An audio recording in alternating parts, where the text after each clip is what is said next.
Pero sa answer po sa exam, dapat din po ba ni Hongo ang answer or pwede po kahit English basta alam mo word?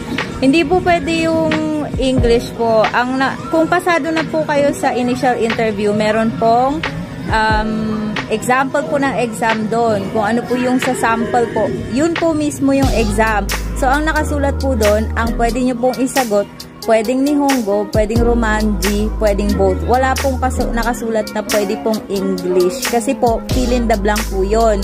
Ang question po is, nakatranslate lang po. Kung ano po yung nasa PDF po na sinandin po sa inyo. Diba, meron pong Nihongo na nakasulat doon. Meron din pong English na nakasulat doon. Halimbawa, yung Watashi wa Roso desu. Tapos, meron nakasulat doon na English, Romanji, yung Watashi wa, diba, nakasulat by, ang ibig po kasi sabihin ng Romanji is, yung word niya pag